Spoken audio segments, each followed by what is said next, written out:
দর্শকেরা যে জিনিসটা নিয়ে বেশি চিন্তায় ছিল সেটাই এবার সত্যি হয়ে গেল। সবাই ভাবছিল যে 2 শালিক ধারাবাহিকের স্লটে নতুন ধারাবাহিক বুলেট সরোজিনীকে দেওয়া হবে না তো, সেই নিয়ে তো সবাই দুশ্চিন্তায় ছিল। এবার সত্যি সত্যি তেমনটা ঘটল। চ্যানেল থেকে অফিসিয়ালি জানিয়ে দেওয়া হলো বুলেট সরোজিনী ধারাবাহিকের সম্প্রচারের সময়। আগামী 5ই মে থেকে 2 শালিক ধারাবাহিকের স্লটেই শুরু হতে চলেছে নতুন ধারাবাহিক বুলেট সরোজিনী, মানে 5:30টা স্লটে আসতে চলেছে। এমনটা হওয়ার একটা বড় সম্ভাবনা ছিল, কারণ 2 শালিক এবং বুলেট সরোজিনী দুটি ধারাবাহিকই স্বর্ণেন্দু সমাদ্দারের প্রোডাকশনের।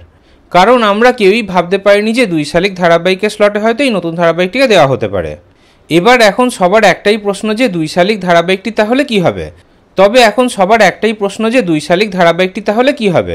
2 শালিক ধারাবাহিকটি শেষ হয়ে যাবে নাকি ধারাবাহিকে টাইম স্লট পাল্টানো হবে? চ্যানেল থেকে অফিসিয়ালি তো এই বিষয়ে কিছু জানানো হয়নি, তবে খবর নিয়ে জানা যাচ্ছে যে 2 শালিক ধারাবাহিকটি খুব শীঘ্রই শেষ হয়ে যাবে, তবে 4 মে হয়তো শেষ হবে না। বুলেট সরোজিনী ধারাবাহিকটি শুরু হওয়ার পরেও হয়তো 2 শালিক ধারাবাহিকটি 1 সপ্তাহ চলবে, আর সেই 1 সপ্তাহ হয়তো ধারাবাহিকটিকে বিকেল 5টা স্লটে দেখানো হবে।